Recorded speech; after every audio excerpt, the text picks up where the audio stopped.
Support WrestleTalk! Give us a subscribe. Well, that was WrestleMania Night 1 in all of its pre-taped goodness. I am Luke Owen, and welcome to In Case You Missed It, where we're going to run through basically, what happened on Night 1 of WrestleMania in case you missed it. And in case you missed it, yes, Braun Strowman is the new Universal Champion. He beat Goldberg in a match that went about 3 or 4 minutes. It was essentially a finish smashing match. Goldberg did 4 spears and tried to pin him. Braun did 3 or 4 of his power slams and pinned Goldberg. Braun Strowman with less than 24 hours build.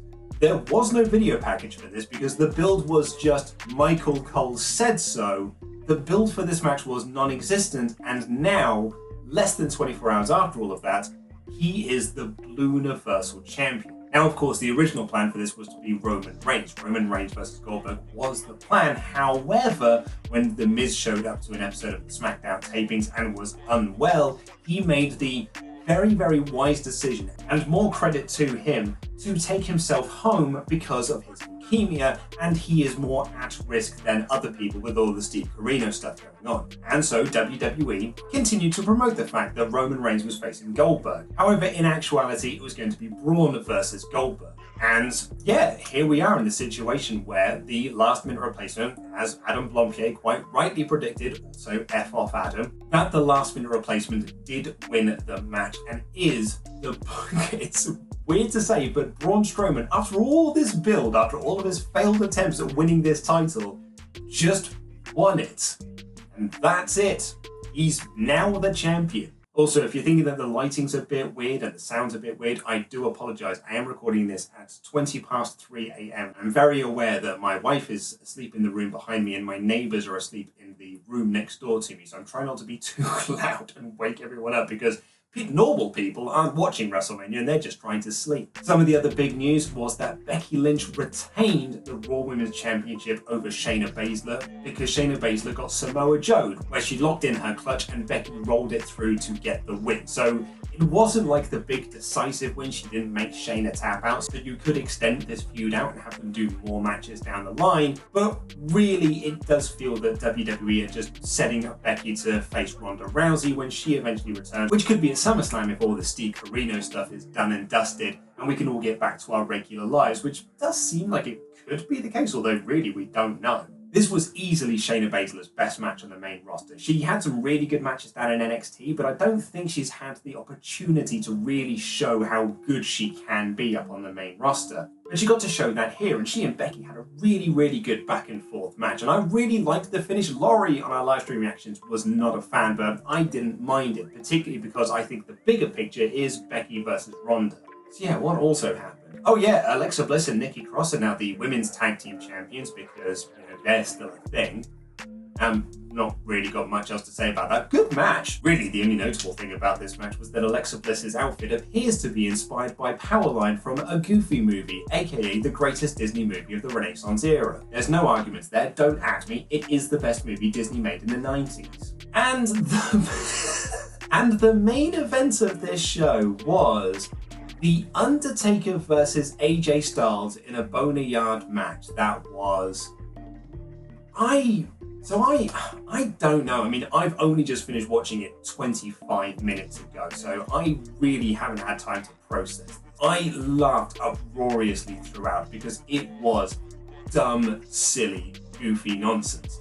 But at the same time, I loved it for all those reasons. It was so hokey. It definitely wasn't as cool as WWE thought it was, but that was kind of part of its charm. The match started with AJ Styles arriving in a coffin. It was meant to be The Undertaker's entrance, but lol JK, it was actually AJ Styles making fun of The Undertaker. Then Undertaker arrived accompanied by a Metallica song on his motorbike, very much in his American Badass era, although this was less American Badass, more Mark Calloway, because if it doesn't have Limp Bizkit or Kid Rock, I don't think it's the American Badass. And they had a cinematic match, which was effectively The Undertaker beat up AJ Styles for a long time, and AJ only got on top of Undertaker for a little bit because Gallows and Anderson and an army of druids interfered. AJ literally had about 12 people help him, and he still couldn't win. Spoilers, by the way, Undertaker won this. So yeah, Undertaker just beat him up again and again and again, all around the place, and beat up all of his goons and his goons. My favourite moment of this match probably was, the bit that made me laugh the most at the very least, was when AJ thought he had the match won. So after all the interference from Gallows and Anderson, AJ managed to beat up The Undertaker and he speared him through this barn, and then he threw him into the hole. And he then went round to the tractor to dump the soil down onto him, when all of a sudden The Undertaker teleported behind AJ Styles to beat him up some more. Honestly, I laughed so much watching this. I don't know if I liked it. I think I did, but it's hard to tell. It was so weird and wacky, and don't know. I mean, let me know in the comments down below, what did you think of it? The chat in the live reactions was quite mixed. There were some people who thought it was really cool at the start, but then thought it was very lame by the end, particularly because, yes, The Undertaker won. Undertaker beat AJ Styles at Super Saudi Showdown with his hat on, and then beat him again here. He literally buried AJ Styles. And I'm not saying that because he won. Undertaker won convincingly. Undertaker faced off against 12 people and still won. AJ looked like a total chump coming out of this. Really bad. And you know what? Taker's not going to be around in the next couple of weeks, but AJ is. So I really think AJ would have benefited from the win here, and that's really where I fall down on this match. It's where, the match was fun, and it was goofy, and it was silly, but AJ should have won, because The Undertaker didn't need to beat him twice. He's beaten him twice. And are we going to build to another rematch? Why would we want to see another rematch? He's beaten him twice. So yeah, I did enjoy the match because it was silly, but I did not really like the finish. I just don't think it was the right move, and I think it made AJ look a bit rubbish. It made Gallows and Anderson look rubbish, and yeah, it was kind of a shame really at the end of it. Right, what else happened on this show? Just looking over at my notes there. Drew Gulak and Cesaro had a really fun pre-show match that only went about 2 or 3 minutes, but Cesaro won it with a no-handed airplane spin. It was honestly quite great. Then we had Alexa Bliss and Nikki Cross beating the Kabuki Warriors in what was actually a really decent match. And the tag titles mean nothing, so it doesn't really matter what team they're on. I don't know who they're going to feud with now, because there are no other women's tag teams, especially now that Mandy Rose and Sonya Deville are split up. So who knows, but shrug. I guess Kairi Sane is going to go. Stardom were interested in bringing her back, so maybe she's going to leave when her contract expires. Elias and Baron Corbin did actually have a match. Now, I predicted that Elias wasn't going to be a part of this match because Corbin had murdered him on SmackDown. But lo and behold, Elias came out and they had a match, and it was long, boring, really boring actually. Yeah, bad match, really boring.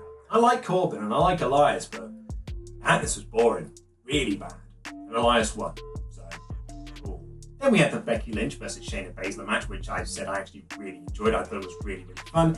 And then we got Daniel Bryan versus Sami Zayn for the Intercontinental Championship, which I also thought was a lot of fun. There was a lot of stalling by Sami and a lot of hiding behind Cesaro and Nakamura.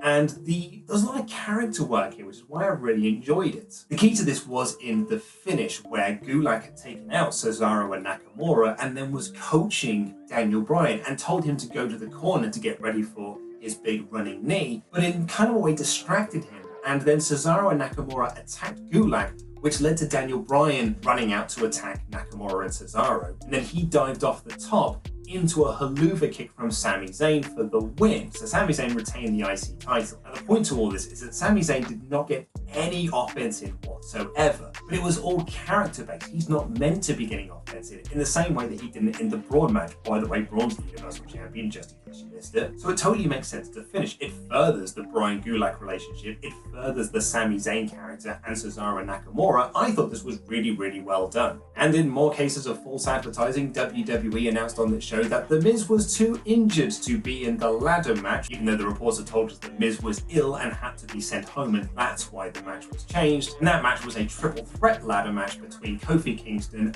Uso, which I believe was Jimmy Uso, and John Morrison.